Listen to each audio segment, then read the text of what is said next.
Assalamualaikum warahmatullahi wabarakatuh. Perkenalkan, nama saya Maulidatul Aulia dari kelas 1F dengan NIM 66702505134. Di sini saya akan membahas beberapa jurnal. Yang pertama itu ada jurnal lokal yang judulnya adalah Model Tata Kelola Kolaboratif pada Bisnis Pertanian di Banten, Indonesia. Yang salah satu penulisnya itu adalah Bung Yebi. Nah,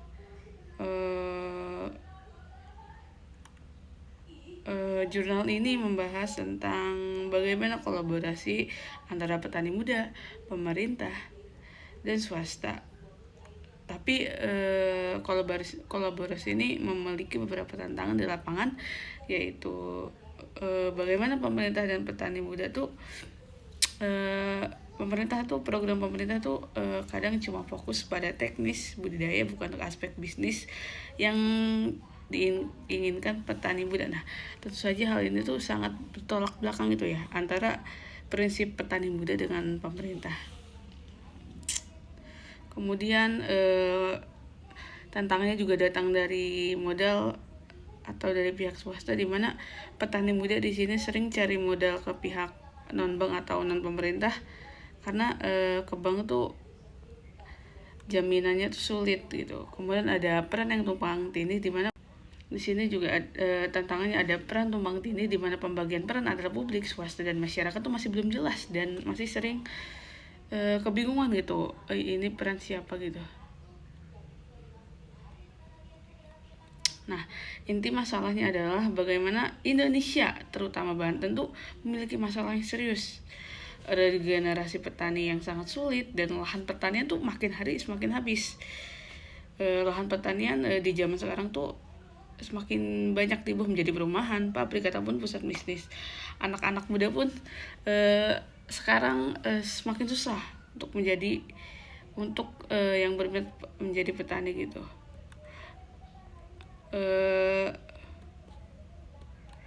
Solusi yang dikeluarkan oleh anak muda ini. Nah, di tengah kondisi suram itu muncullah kelompok-kelompok anak muda Banten yang bikin model bisnis pertanian modern, yang salah satunya adalah Jawa Farm. Mereka ini memakai cara baru yang menggabungkan pertanian dengan teknologi dan informasi. Mereka juga sangat cerdik gitu, menghindari sawah karena lahannya sempit dan siklus bisnisnya lama. Mereka memilih fokus untuk peternakan dan hortikultura yang siklus panennya lebih cepat dan memiliki hasil yang lumayan gitu. Jadi kesimpulannya adalah model bisnis pertanian anak muda seperti Jawa Farm itu sangat bagus gitu dan memiliki potensi yang besar untuk regenerasi petani. Tetapi untuk sukses dalam skala besar, di sini dibutuhkan sinergi antara pemerintah, swasta, maupun petani muda. Mereka tuh harus menyamakan visi gitu dan membagi tupoksinya masing-masing tuh dengan jelas gitu. Di sini juga pemerintah harus menjadi fasilitator yang baik dan regulator yang baik. Kemudian swasta juga harus menyediakan modal dan pelatihan, dan petani muda itu sebagai pilarnya juga harus pintar memanfaatkan peluang. Kemudian yang kedua itu ada kemudian setelah itu saya akan membahas jurnal internasional yang judulnya itu Developing a Flexible Form of Collaborative and Inter-Organizational Governance, the Small Farmer Focused Governance Model in Lamsan. Jurnal ini diterbitkan oleh Nguyen T.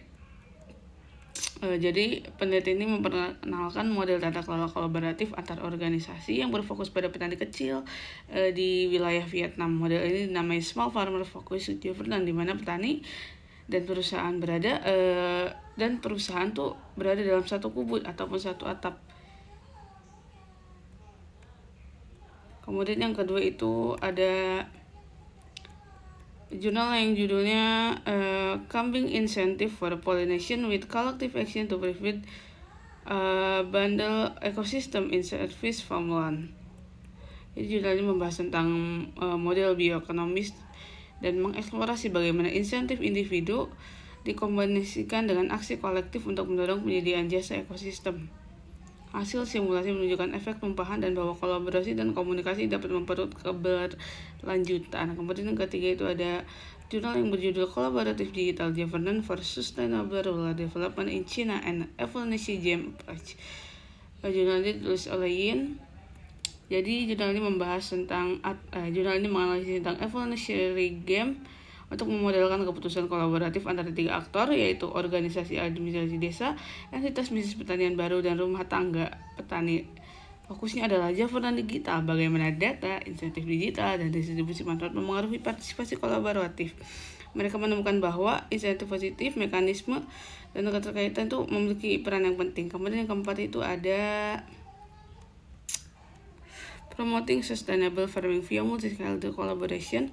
Jurnalnya berjudul Proceeding of the National. Jurnal itu dikeluarkan oleh Proceeding of the National Academy of Science. Isi penelitian ini menyajikan hasil proyek jangka panjang di mana petani kecil tuh dilibatkan melalui platform multi kepentingan gitu. Mereka memanfaatkan teknologi untuk memperkuat kerjasama antara petani, lembaga riset maupun penyedia teknologi. Kolaborasi ini tentu membantu meningkatkan produksi skala dan keberlanjutan pertanian kecil. Kemudian yang jurnal yang terakhir tuh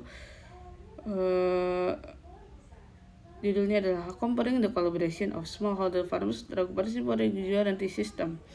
Jurnal ini dikeluarkan oleh Sustainability. Jurnal ini membandingkan 3 kasus produksi organik di Thailand menggunakan partisipatori, sebuah mekanisme sertifikasi organik berbasis komunitas. Mereka melakukan wawancara dengan petani kecil untuk memahami struktur kolaborasi, keterlibatan komunitas, dan dukungan kebijakan tantangan seperti pendanaan, kapasitas maupun kepercayaan.